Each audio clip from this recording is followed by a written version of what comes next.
Hey guys, what's up? This is Brian with another Optimal Living 101 video. Today we're going to talk about, are you a rat racer, a hedonist, a nihilist, or a happy person?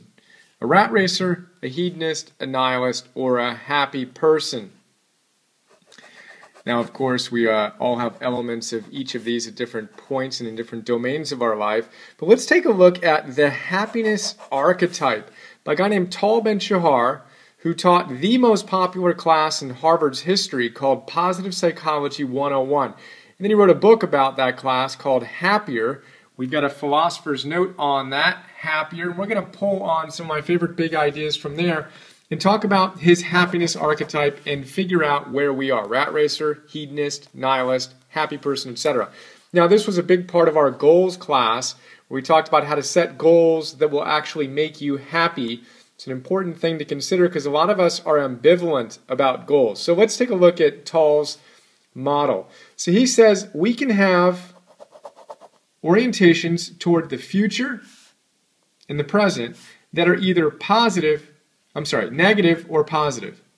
Toward the future, negative or positive toward the present. Now, if we have a positive orientation to the future, but a negative orientation to the present, we are a rat racer. Welcome to Western civilization. It's all about the future all the time. Screw the moment.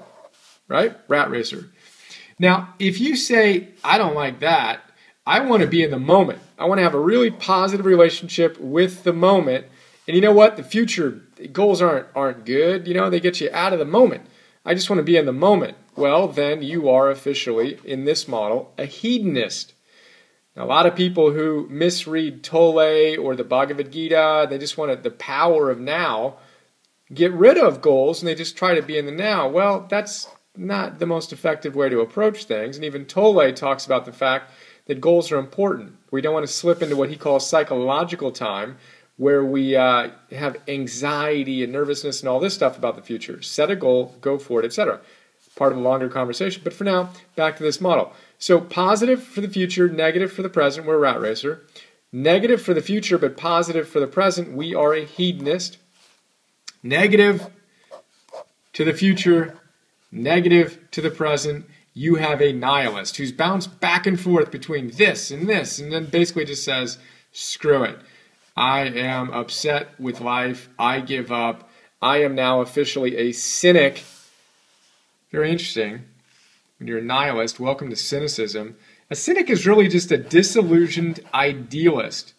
Michael Gelb shared this idea at a conscious capitalism event a few years ago. A disillusioned idealist.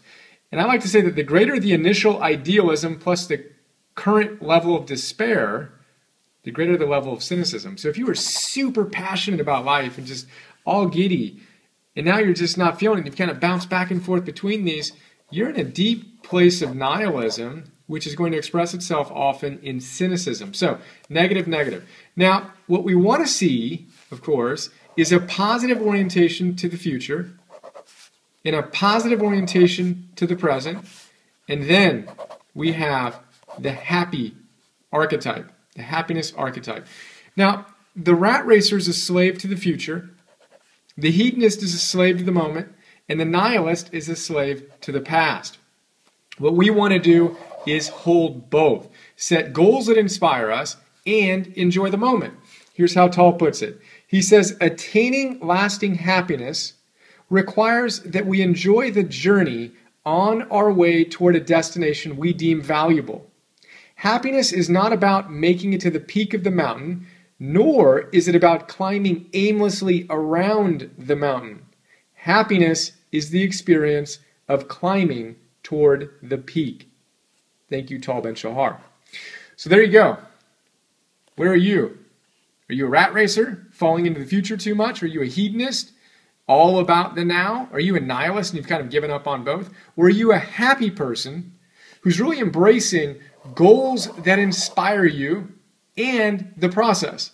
So you're loving the moment in pursuit of a goal that has deep meaning for you and hopefully is tied to you creating enormous value in the world and delivering profound service, using your gifts in service to your family, your community, your world, etc. We will talk about all of this some more going forward. We'll talk about how to put this into action. We did it in the goals class, which you can still sign up for, and as always, invite you to join our monthly program where I go into these ideas in detail. All you can optimize, we call it Optimal Living 101, all you can optimize. I'll put a link below, and here's to having another awesome day. See ya.